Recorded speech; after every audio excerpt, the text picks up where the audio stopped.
Okay. Okay, we'll open up the meeting. I pledge allegiance to the flag of the United States of America, and to the republic for which it stands, one nation, under God, indivisible, with liberty and justice for all.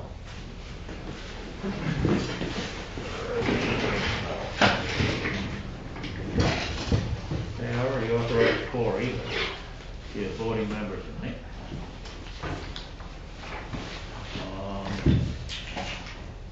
The adoption of the minutes is the next item. Could take a motion on that, or we'll vote on it. I move to accept the minutes from the previous meeting dated 11/9/20. Yeah, the only thing I found wrong with Simone's name was being president of Gone. What was it? Simone was one of the members present, and she was also one of the members of that. Okay, okay, I'll fix that then. Any other discussion on the minutes? If not, all in favor, say aye. Point of order, we need a second to Oh, accept the good. minutes. Okay. I'll second the motion. All seconds. All in favor of adopting the minutes? Aye. Aye. All opposed?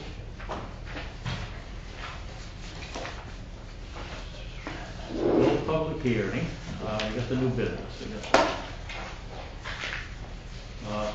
Nathaniel Pickard wants to put a gravel road in map 4, lot 24. Is that what it is? That's why I'm here, sir.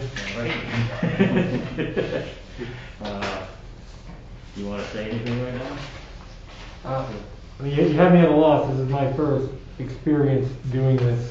Yeah, so- usually what we do is, if there's any explanation that we should know about that's not on the paperwork.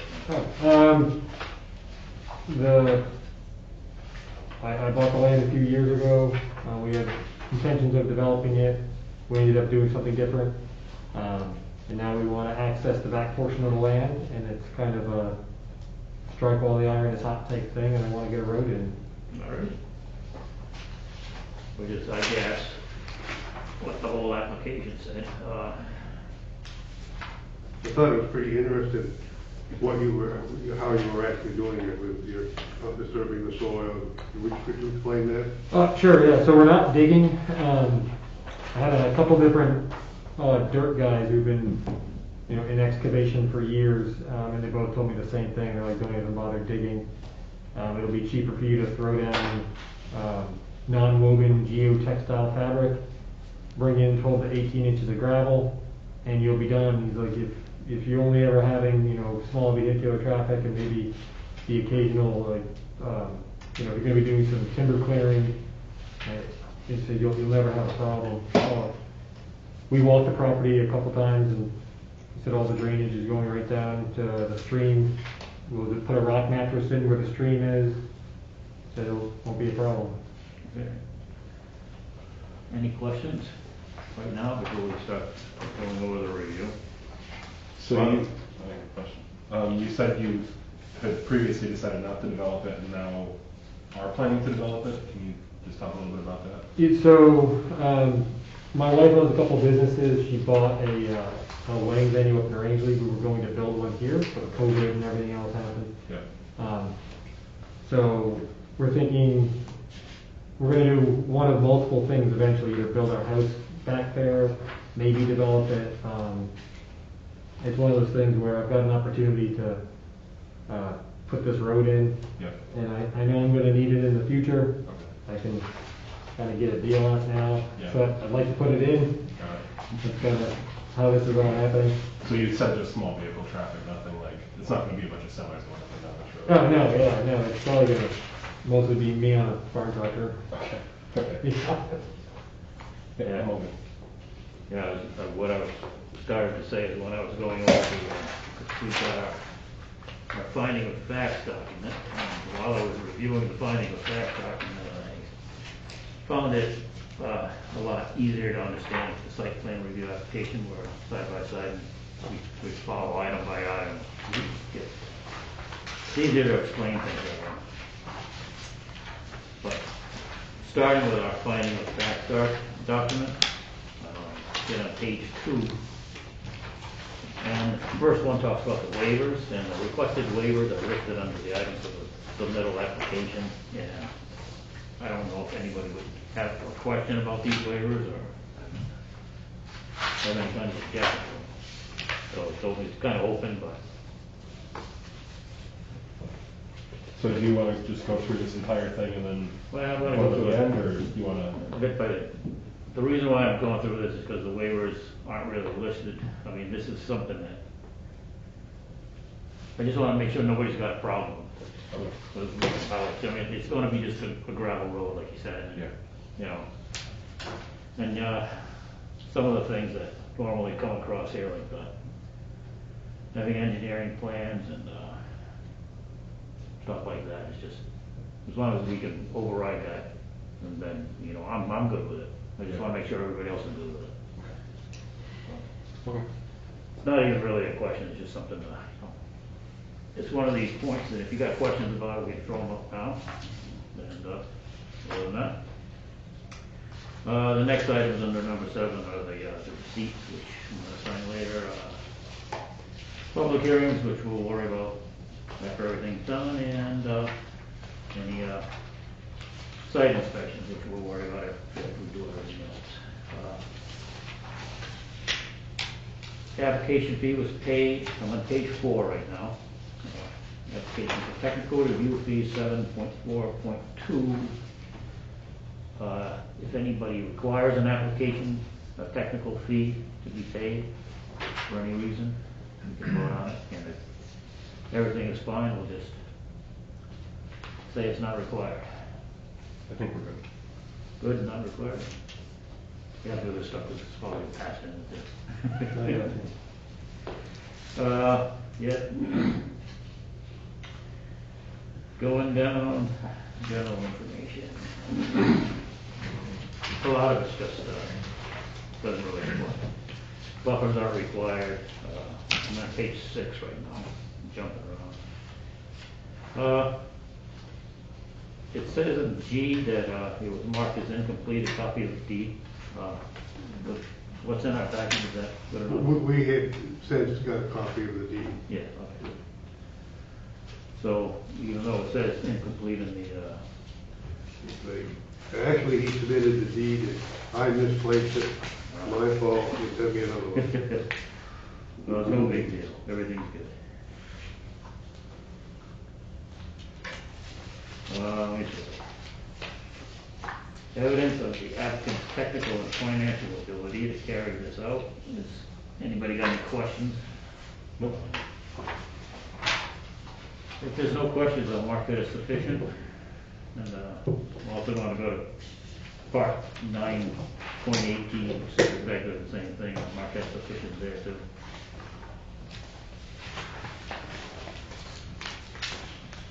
So when they get there, we're going to do it now, so I don't have to worry about it later.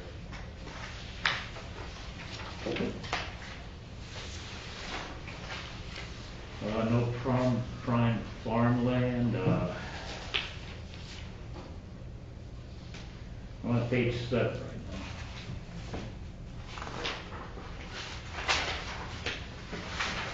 now. Part K under 8.1, says an affirmation signed and dated by the applicant that the information provided in the application is correct. It says incomplete in the. I did, I missed that, but I have it right here, if that's gonna be sufficient.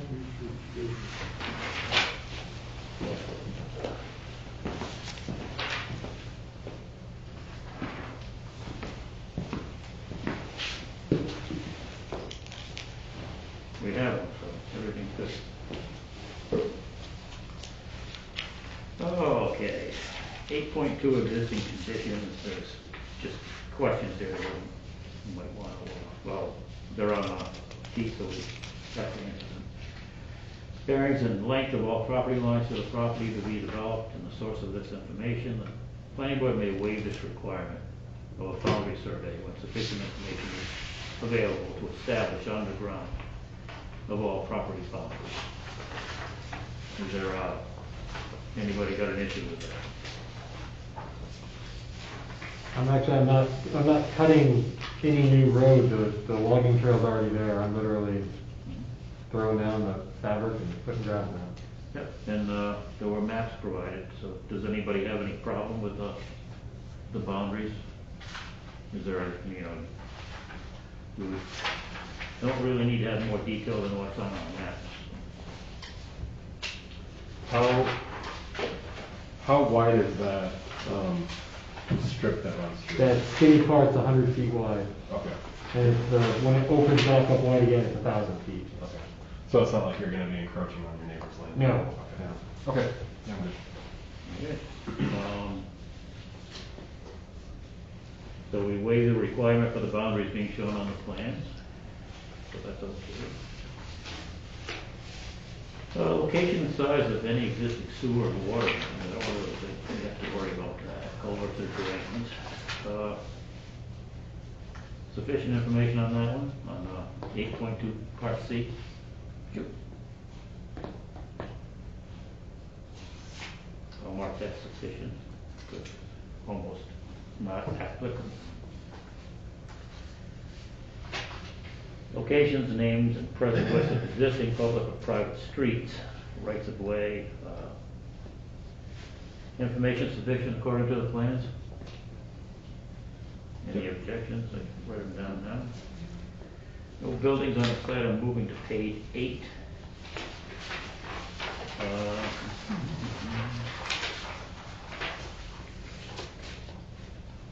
H, location of open train.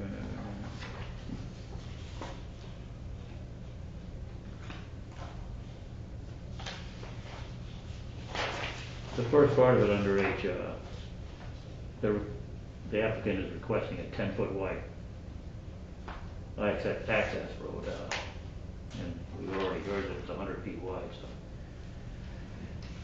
Is that information sufficient for the planning board?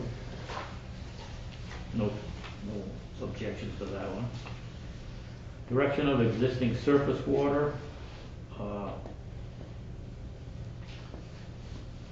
Do we want any more information that's supplied than on the plan? So we do not require information for drainage.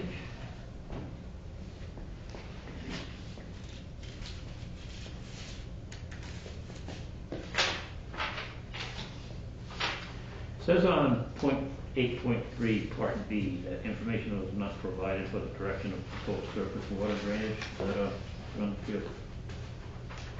Right down at the bottom of page 8. Page 8. Okay. There's no question just that the information wasn't provided, but it's kind of, I get the impression from reading the application and looking at the maps that it doesn't. Which item are you talking about? Okay, 8.3, part B, at the bottom of page 8. It says information was not provided. What I would suggest maybe is that you ask Mr. Pickard to explain that, what his drainage situation is. Okay, well, it says the direction of proposed surface water drainage across the site and from the site, with the assessments of impacts on downstream properties. So if you look at a topographical map, I don't have, but it's basically a slight finger that we're going to be going up the side of. Mm-hmm. So everything's continuing to drain down the same direction it would have. The only difference is there's that intermittent stream at the kind of that down at the bottom. I'm going to be putting in a stone mattress base, which should have no impact on that access downstream. The water will still flow through that just as it always has.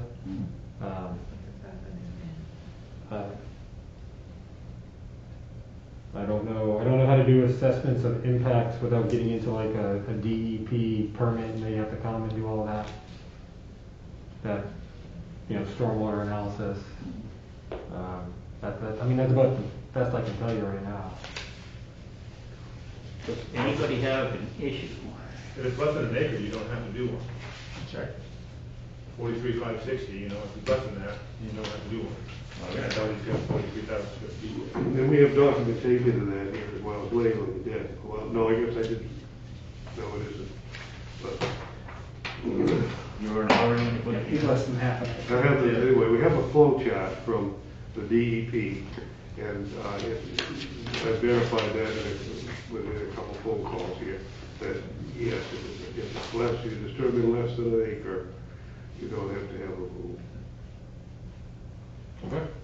So that one is just not really, nothing to worry about.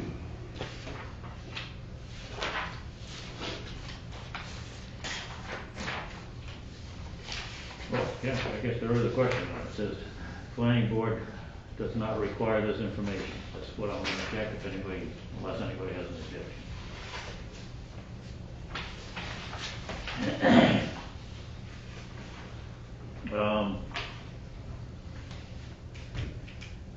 Part D, says you should provide detail of how the road will be constructed. And usually that's done with a drawing, but I don't know if anybody's gonna require a drawing. Seems pretty straightforward how it's gonna work, so. I think the description provided was sufficient. So, there's no, This is such a simple one to do that I looked for every loophole I could try to find to figure out that we didn't have to do it, because common sense really doesn't dictate to me that they need to have a site plan review, but it is our rule, and I couldn't find any way around it. yeah, well, if we decide it's okay, then it's okay, I guess. Let me see. General description of proposed use or activity, is the information sufficient? Part J on page 9. Are we good with that? I'm good. Estimate of peak hour daily traffic. Do we want anything about peak hour? Information is sufficient then.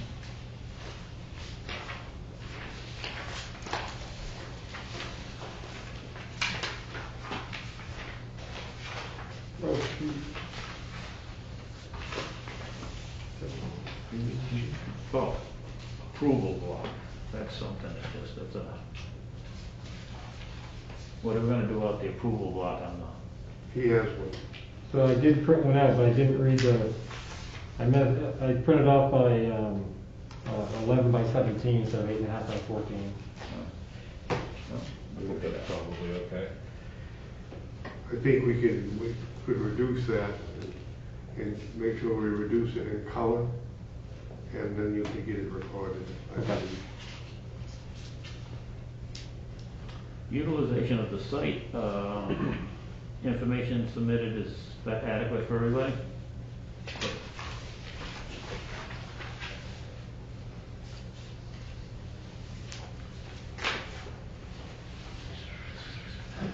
Page 11 right now, from 9.2, part B.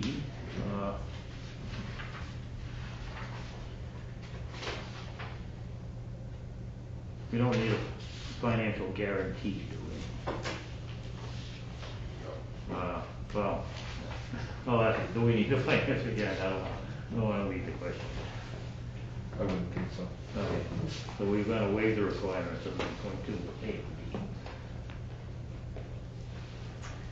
Access to the site, vehicular access, I don't really think you gotta talk to the Maine Department of Transportation, do we? Isn't that Well, required? it's a woods road presently, and going to be. Yeah. If you go up and develop up in there, put a house up in there or a business or something, that's a change of use. At that point in time, you would need to have a driveway entrance permit from the state. So the last time we spoke, Mr. Seekins, you told me to look into that, and that's how I read the DOT rules was basically that. Yeah. That if I all I'm trying to do at this point is just get the road in. And then at some point in the future, 6 months, 6 years from now, whenever, if I wanna do more, then I would need to get the DOT Yeah, permit. because right now, traffic would be negligible because Yeah, it's me turn around. it's. Information sufficient.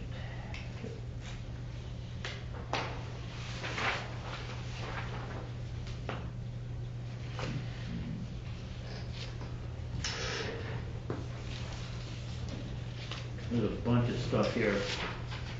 Oh, part E, when the lot has, well, C and D, but E too, when the lot has frontage of 2 or more streets, primary access and egress to the lot must be provided. I don't know if we have to go through all those rules, but it is it's a wood road, so. Do we need any more information, or is it sufficient information given? It's, I think it's at the bottom of sufficient. 11 and the top of 12. Well, you can read in front of us. 9.3, part C, D, and E. Why does, I don't have any concern with this. It doesn't look like it has frontage on 2 roads though, so why is that It even? doesn't, no, it's just, but it's here, so I gotta check something. Okay. I don't see any issue. If information is sufficient.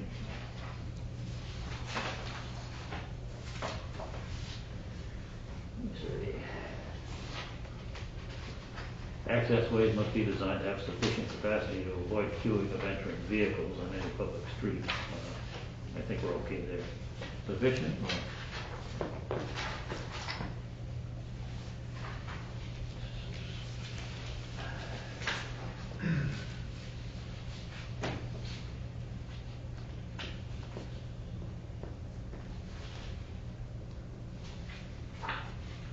And again, on page 13, 9.5, part D, has to do with topographical and natural features and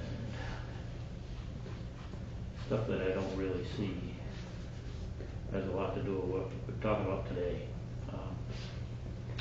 Is that information sufficient? Part D, at the top of page 13? Yeah, I think that's good. Yep. Erosion control.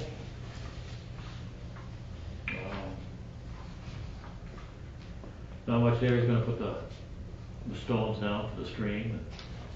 Other than that,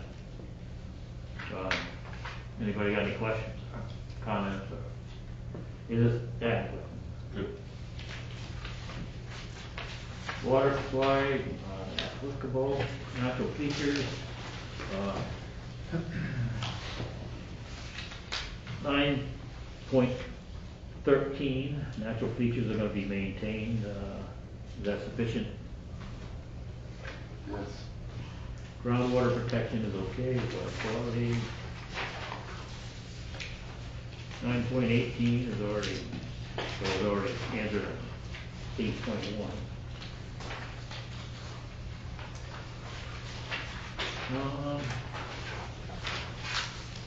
No historic or archaeological problems.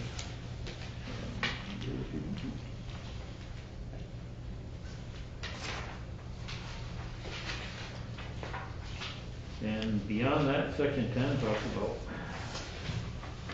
the incorporation of the plans and recording of the plans, which I guess is not our role. We don't need a form of improvement guarantee. So I'm going to mark that. Improvement guarantee not required. The road doesn't come up to our satisfaction. It's really doesn't need much time. Yeah, I'm gonna try really hard to not mess up gravel. Okay, yeah. So now that we've kind of covered this, we have no conditions. So let's take a motion to approve the application. So moved. Second? Mo? And we need 4 votes. all in favor of approving the application? Okay, right hand, say aye. Aye. Opposed? There we go. So you have a receipt there that you could provide to me. And then we gotta sign, you people have to sign Yep. the approval block, and then just like take a quick leave then if you'd like.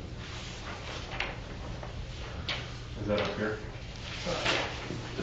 Here, it's that, just with spots for signatures.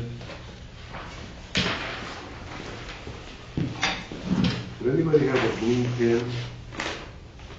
You do? Could we use that to do this? Yes. Sanitize that first.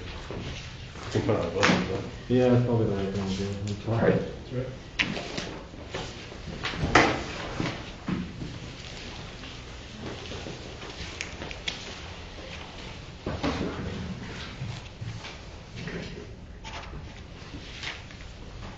So, once this is signed, I have 30 days to register that in Skowhegan. Yes, it's in your fact finding of fact, but I believe it's 30 days. It's, part 10-3, section 17.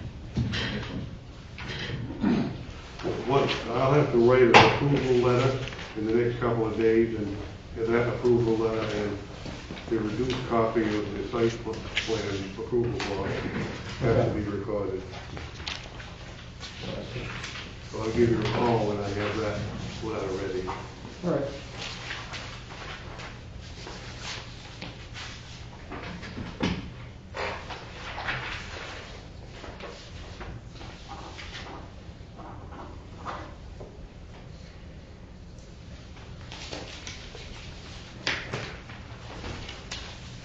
Beautiful. All we gotta do is sign the plan.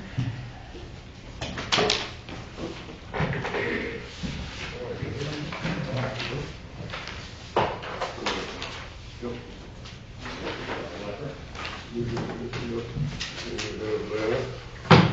And then he gave you something else. That letter there. Yep.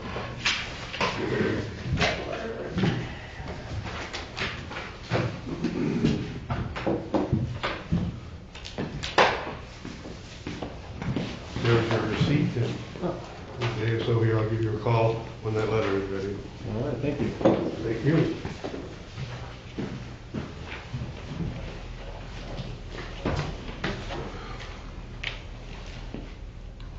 We have to sign that stuff? Has everybody signed this? I haven't signed it, I'm sorry. I was daydreaming.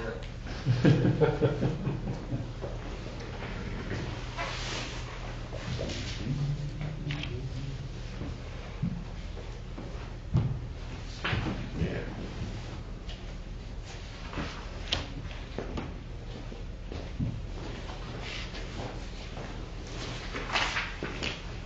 So this is mine now? Did everybody sign it? Everybody signed it? Got 5 signatures on it? 5 signatures, yes. Take the lead in. No. Where'd it go?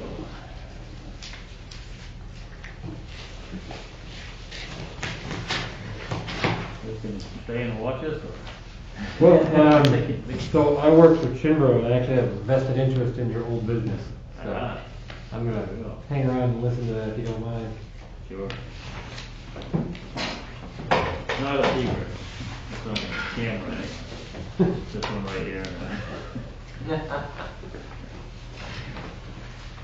Okay, now, if that's completed, then good luck with your road. Hi.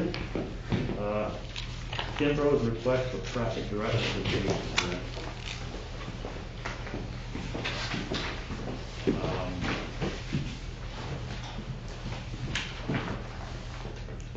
We've got some information. Let's see how this, I don't have the original request for the signs, different signs, the locations and the sizes. There is, so if you want to take a look at them, there are pictures of what they wanted for signs in the beginning, when this happened a long time ago. Yeah, I think I've got that at home someplace. Some places they can go and some places they can't. It looks like the state isn't gonna allow signs that size. Well, But I don't know if that's negotiable. that letter talks about the meeting I had with the state, on that note on the beginning of the package there. Here's, what would be, that they could put Chimbrow could put a sign on its property back of the right away of the road with that stuff that they have there listed on it. So if they do that, then somebody else comes along, some other company comes along and wants another sign, right? Where's it gonna go? First thing you know, that whole corner's gonna be covered with stoppage. If you took the state's advice and you ran all the signs through them, the sign then would be in the right of way of the road. They'd all be the same size and the same shape, and they would just have directional arrows. And those wouldn't require a town permit. But if they wanna do what they propose now, we've gotta change the ordinance, and we've got a lot of stuff that, some of the stuff wouldn't be able to be done anyway. They can't have off-site premise stuff. In other words, if they want a sign on a road that's not a state road, and they don't own the property that abuts the road, they can't have a sign there. So, Even if they lease, like if they had a lease agreement with the owner, they couldn't put a sign no, on it? I asked the question, no, they want, they said the state won't accept a lease agreement. So that would be, you have to own it or there's no deal. So what you're saying, if they don't own it. Yeah, if it's not a state road, which they could get a sign from the state from, then they would have to use their sign, and that has to be on property that they own. Okay. So they don't allow off-site premises as are on there now. Could they get one of these, business directional signs from the state and put it on a town road in the right of way? I'm sorry, I didn't know that. So you said they can put them on state roads in the right of way if they have these signs through the state. Can they Yeah, also they put them could, on yeah, town the roads? state would actually put them in the right of way and maintain them and so forth. Right, but what about non-state roads, like town roads? Well, there again, our ordinance says you can't have an off-premise sign.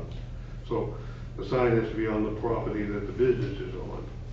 So that's where the problem comes in. So the state wouldn't put the state directional signs on a town road in the right of way?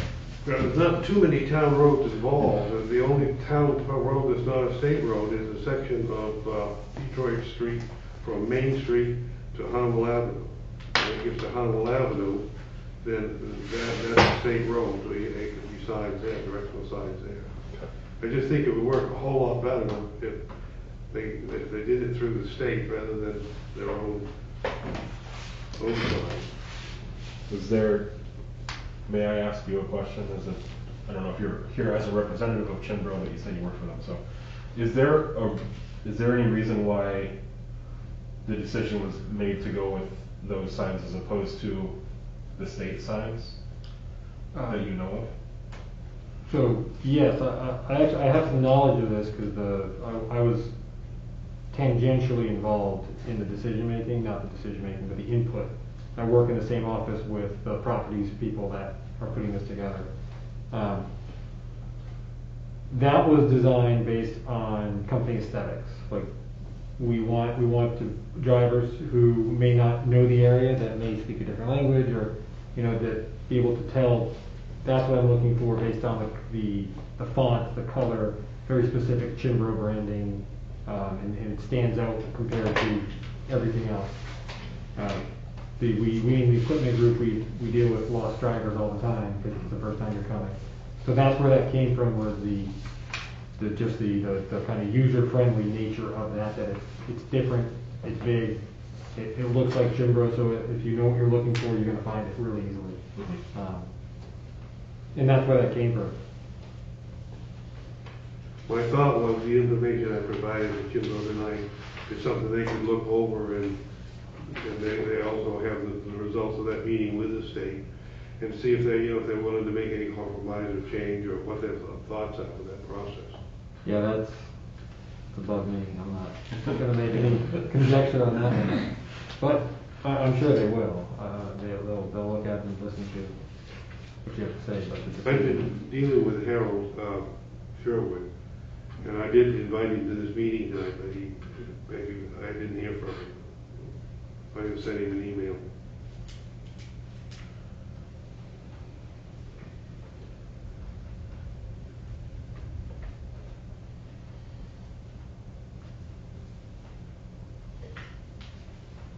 Yeah, it looked like there's a lot of rules involved that nobody thought about at the beginning.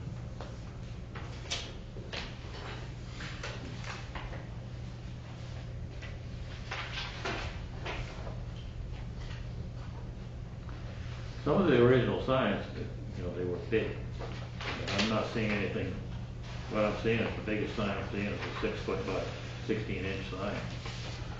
I've got the whole blue page of them here too, that it's been so long that I can't put them all together, but they're at the, if I can find the one that's on the corner of Main and Somerset Avenue, or Main and Easy Street.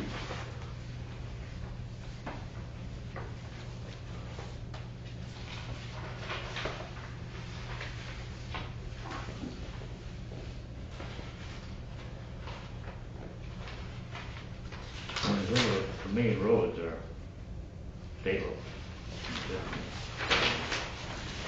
Yeah, I think that's something to take a look at there, and gives you how big they wanted them. Yeah, that's almost 7 feet tall. By almost 4 feet wide. I don't know if anybody passes around. The signs that are listed by the state are small. Yeah, I remember, I looked at it. Anybody want to look at these again? I've seen them. I've seen them. Yeah. Thank you. I got the information at home, I didn't. Want to look at this, Brent? No, I don't. Yeah, the point for the large sign is really, I think, when you're coming down Main Street and you've got Dysart's on the left and the Timber Corporate Building's coming up at you. And there's also the corner down there by where Detroit runs into whatever that Route 100, the name for the Route 100 road is right there. You know what I'm talking about? Route 100 and the Con and Detroit Street. Yeah, down by Insource or Yeah. Yeah, I think those are the areas where we oftentimes end up with truckers getting lost, trying to figure out, okay, where am I going? How do I get to the yard?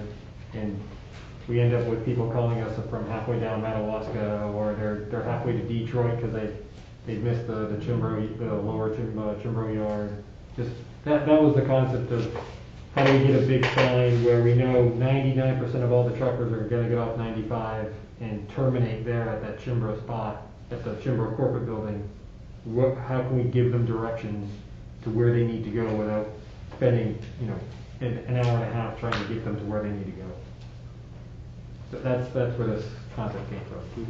That would be the purpose of the state signs. If they could live with them being a little more plainer than what they propose. Those don't fit the ordinance. If they're going to continue to want to go with those, we're going to have to change the ordinance to allow it, and that'll take a while. Yeah, and if we change our ordinance, it's just signs that are on, town roads. I guess what I'm wondering about is anything that's controlled by the state, they're gonna have a lot stricter rules. And we've got strict rules too. I mean, Yeah. we could ease the rules. I don't think the state is gonna ease the rules. I would think that what we maybe should do now is ask Chimbro to come back with a response after they receive the information that I've given them. I think that's probably the best approach. Yeah, because, we're kind of like chasing our tails right now, trying to come up with an answer. I mean, I don't see, I personally don't see an issue with a big sign right there at the corner of Main and Somerset. I think if you're gonna put a big sign somewhere to direct people to then smaller signs, I think that would be okay, but it will depend on the state and, Somerset and Main Street are both state roads, yeah. so. So I say see what they say and regroup. There's a lot of things, you know, a lot of things we'd like to do with those, either one of those roads, and we don't have the authority really to, Yeah. as a town to do it.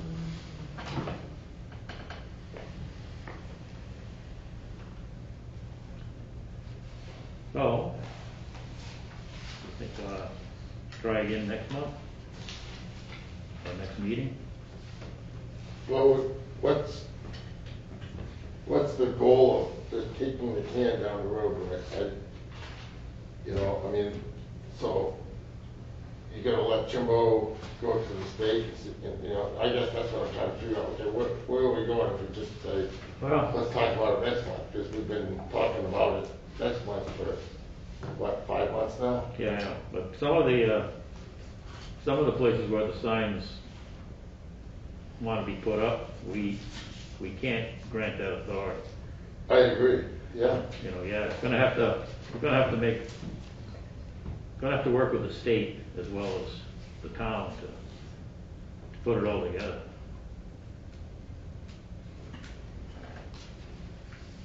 And I'm sure there's a way to do it that'll make everybody happy,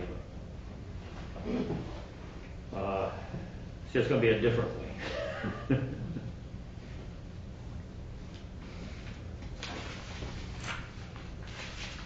And then we'd have to see how it's gonna fit in with our own ordinance too. In that information that I give you, there is a draft ordinance that we talked about that would perhaps can work.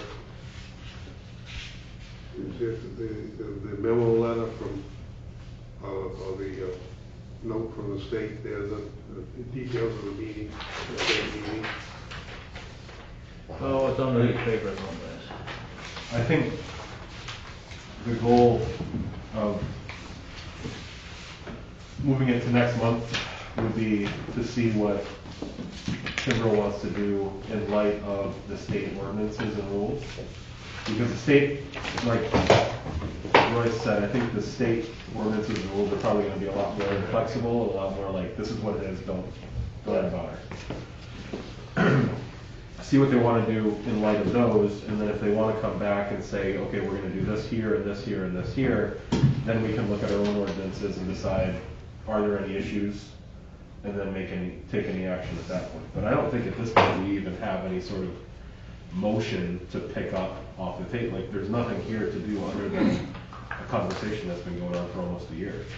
Yeah, it seems like every time we get to that point, we run across another bump in the road, and then we have to Yeah.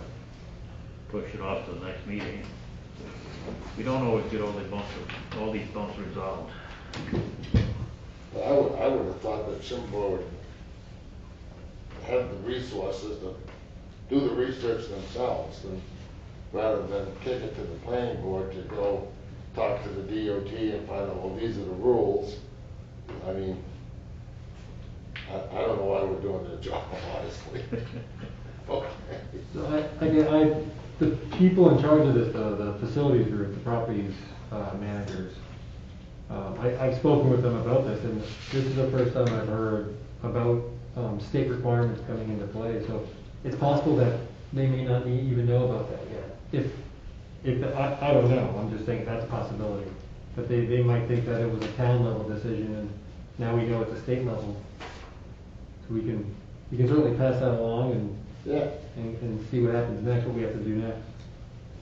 Yeah, I remember last month, we knew there was gonna be an issue with the state, some of the right-of-ways and properties. This is, I didn't know this was the sign size, but it kind of falls in line with all the other directional signs you see, Yeah. you know, throughout every town in the whole state. Just little things that tell you, this, that, and the other one. So, yeah, You know, maybe Kimbrough would like to have another meeting with, or it would be at the meeting, I'd have a meeting with Bruce Manson and Susan Merriman here from the Maine DOT. They came to town and shared some thoughts and information with me, but the timber representative wasn't available for that meeting, and that's partly due because I didn't give him enough notice, but.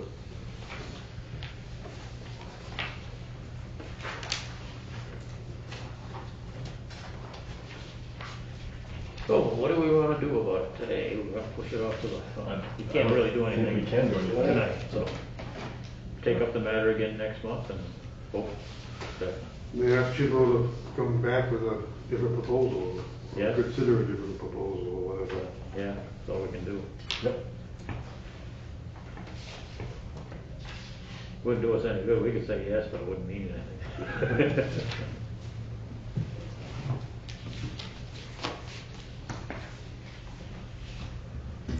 So what's that? So,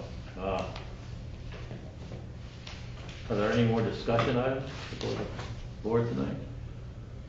I think we have a letter here from Ms. Ruth, the town manager. Catherine, is there anything else to say other than what's in the letter here?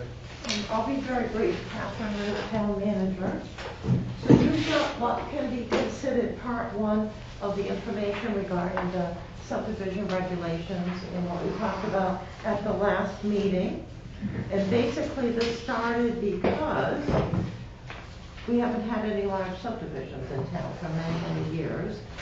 We've had a few family ones, and the family in town did develop a subdivision, but then discontinued those lots when the economy went down. So there has been discussion from different developers, some smaller ones that have been here, about how stringent the town's regulations are. They haven't been changed since the 1990s.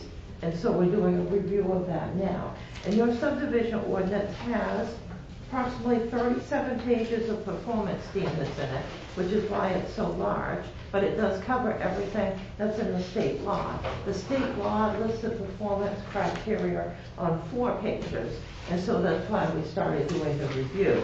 And so I've given you a copy of the actual state law called Chapter 187, Planning and Land Use Regulations, and I wrote a few notes on it. Pages 55 to 58 have the review criteria for subdivision, so you can find that easily, and there's an asterisk on those sections.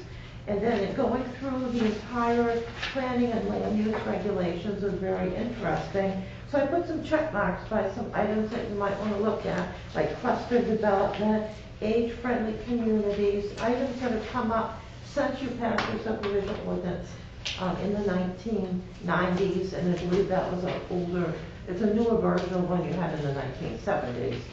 And so I put check marks by a few items that might be helpful items to look at.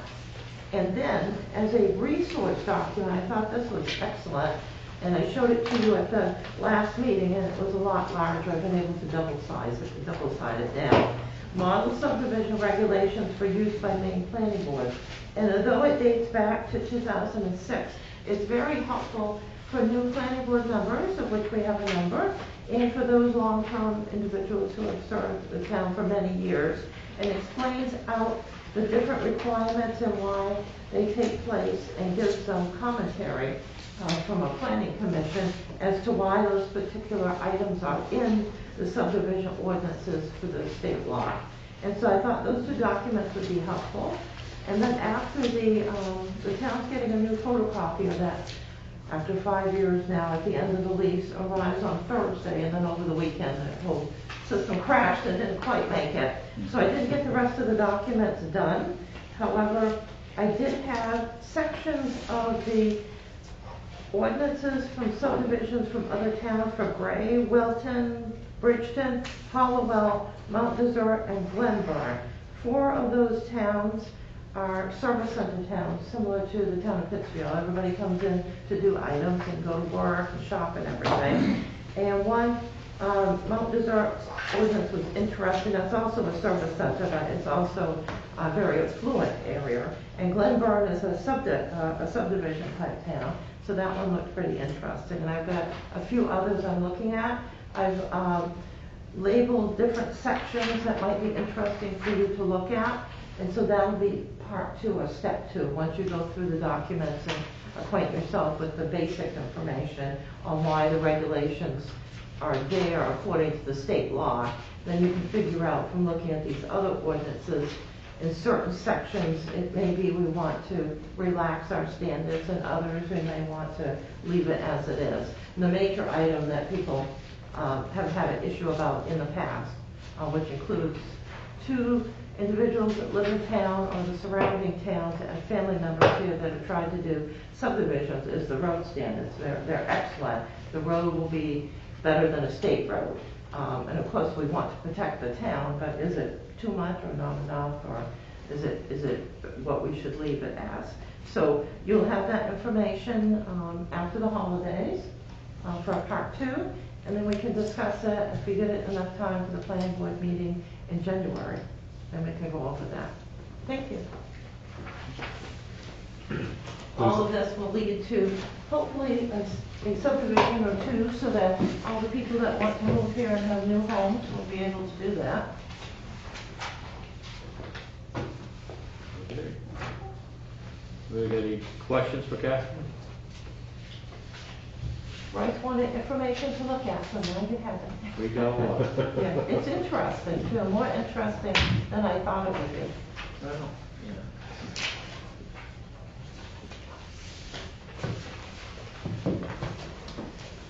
do we have any other items to discuss?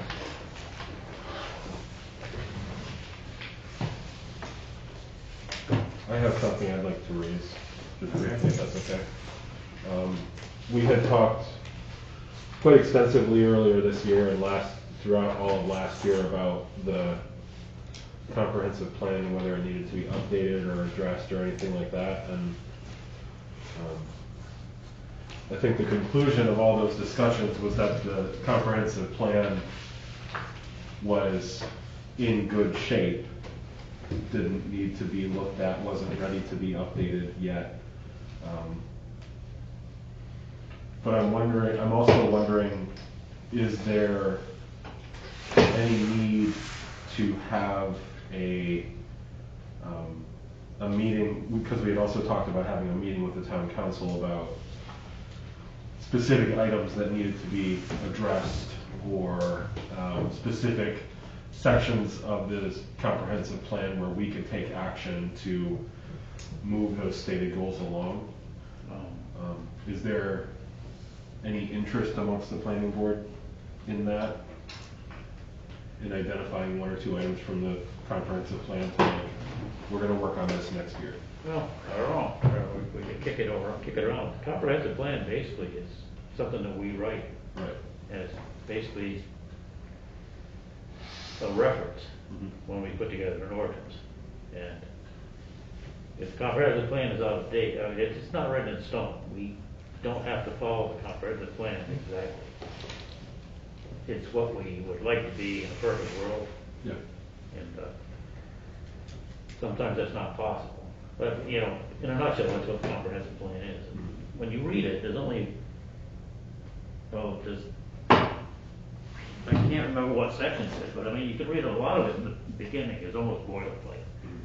Everybody's going to say the same thing. We want to have good schools, we want to have good businesses, and, you know, nobody's going to say we're great and we're just going to close our doors and, you know. Job done. Well, you're You sorry. know, and there's things to do, and, you know, it's the end of the comprehensive plan that actually talks about implementing the plan. I can't remember what section it is, but I carry the thing with me all the time. What is it, every 10 years we're supposed to do this? Review it? Yes, however, the state puts it really at 15 years, just because of resources. And the last time we did this, we didn't rewrite it. Right. We simply updated it. And I think the time before that, it wasn't rewritten, it was updated. I think the last time it was actually written was, or, long, long time ago. Yeah, I don't, after reading through it, I don't necessarily think there's anything to update necessarily. No, I'm just saying, like, back when we were having this long conversation about it, I think, Steve, you had put together a document that basically said, for this item, this is what's been done, this is where we're at, right?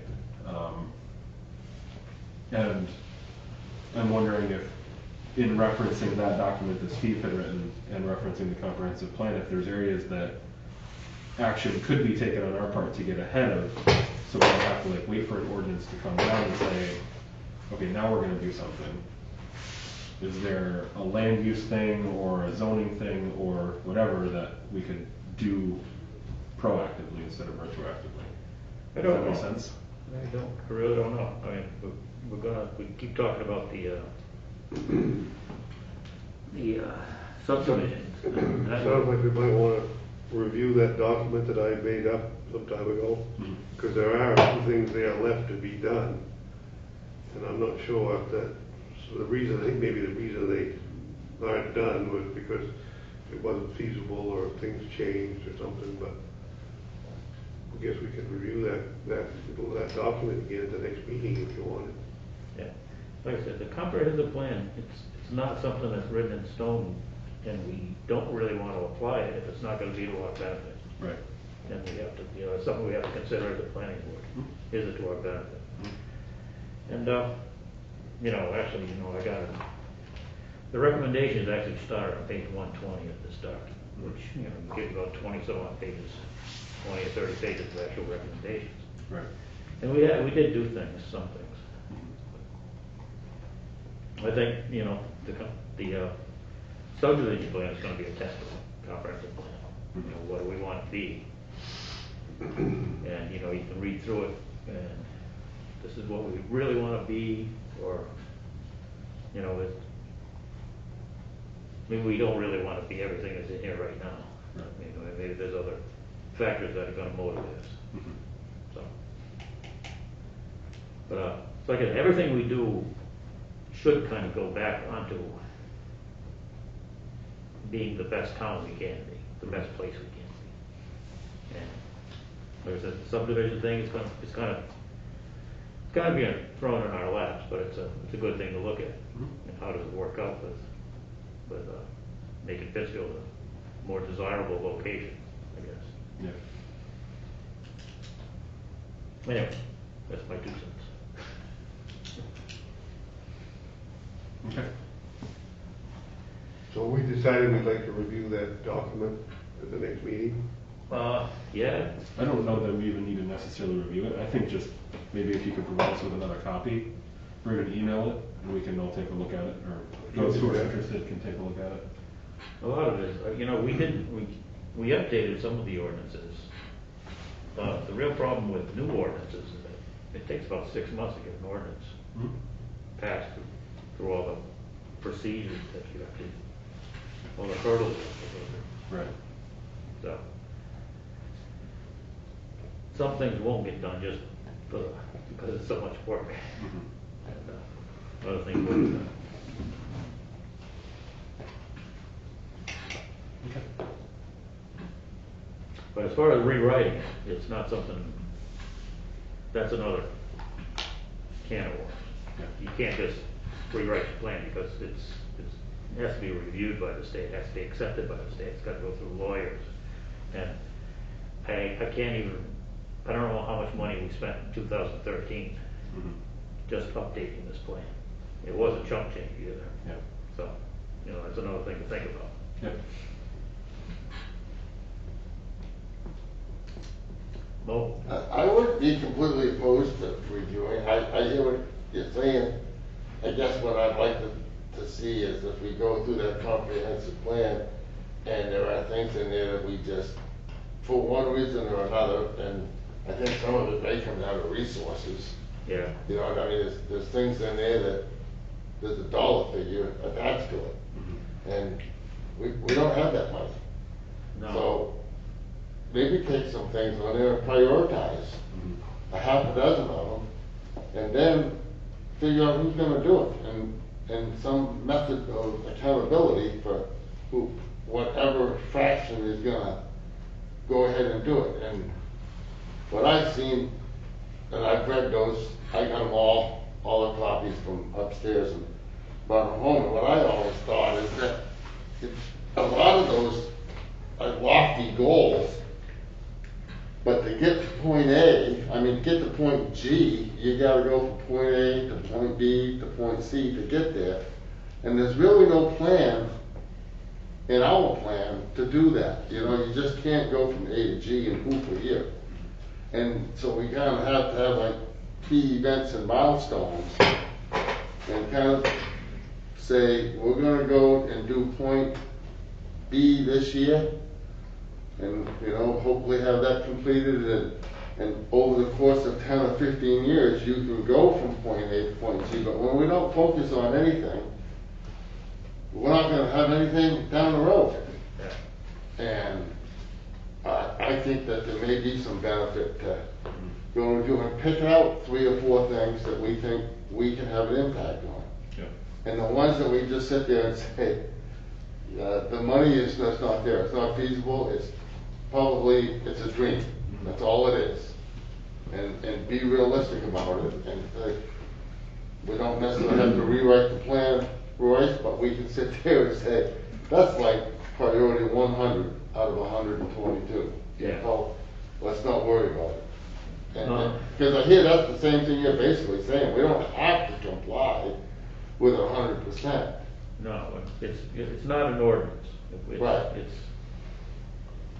It's a wish list. Yeah. Well,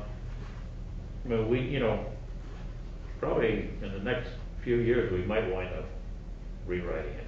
Yeah, say for sure. If we're gonna wait 15 years, then it'll be another 8 years before we rewrite it. But it's a nice thing to read, and like I said, the recommendations start on page 120. And you can put more recommendations into play that are written in the comprehensive plan, just by what you read into it and what you see. I mean, if you walk out and you see something in the town that you'd like to change, we can, that's why we're here. And it doesn't have to be written in the comprehensive plan, but if something is written in the plan, like I said, that doesn't work to our advantage, we don't want to play with that one either. But yeah, in the beginning, we did. We I don't know. We changed a few, like I said, we changed a few ordinances, and Steve had that paper written down what we did. But it kind of lost steam because it takes a lot of legwork to do all this stuff.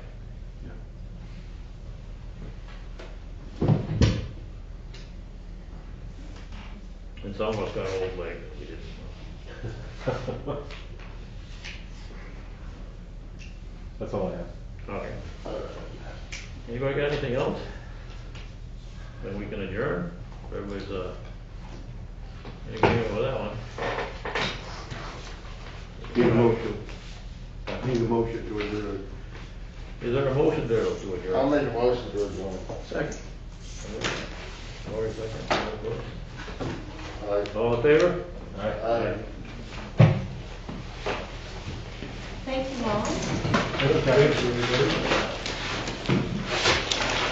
Holiday reading. I kept away from saying that, but I was thinking.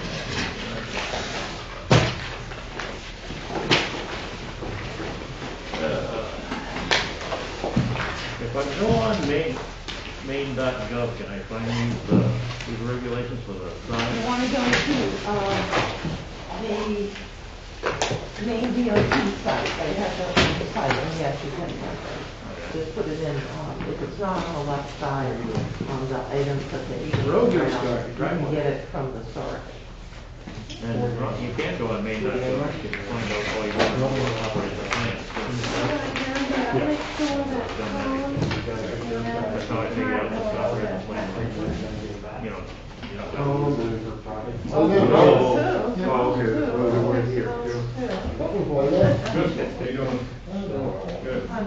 Getting busy?